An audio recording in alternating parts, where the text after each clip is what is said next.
evening. White-haired gardener here.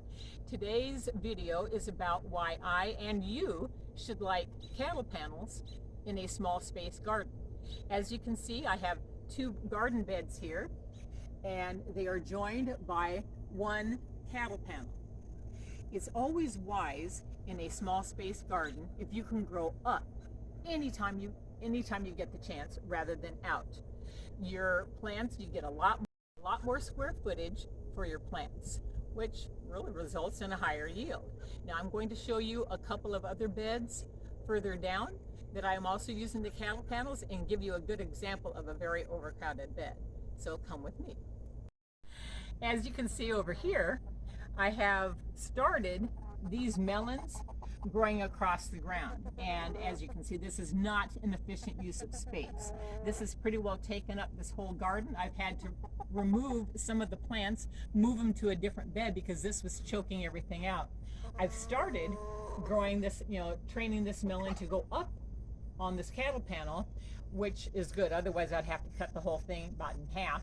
And we've got, oh cute, I've got a couple little melons growing on here already down here, and I think there's another little baby up here. Oh, right there, look at that. See, and it's really easy to grow these things up, but yeah, I don't know what I was thinking about trying to grow it along the ground, but now that it's up here, actually the plant's looking much healthier too, because you get some airflow through here, which I don't have down there.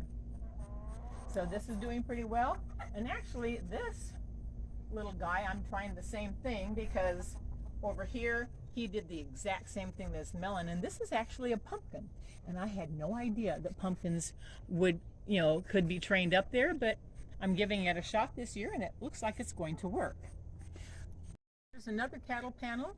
As you can see, tomatoes can also be grown up on cattle panels. I've got some little ties here to hold them in, but remember the little tomatoes where I had them buried up to their necks and they were only about yay tall?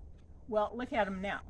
Great root system. They're growing like gangbusters, and tomatoes are probably one of my favorite things to grow on cattle panels, because growing up, tomatoes will sprawl all over the ground if you let them. That is actually their normal growth habit. So if you can train them up, you get great yields, you get lots of airflow and good produce. So as I mentioned, I love growing up, not out. And if you have a small garden, make the best use of your space, because you can get a lot more on the same amount of area as you would if you were going to grow flat. So thank you so much. If you like this, or if you have any questions, leave a comment below, and like, share, and subscribe, and help a sister out.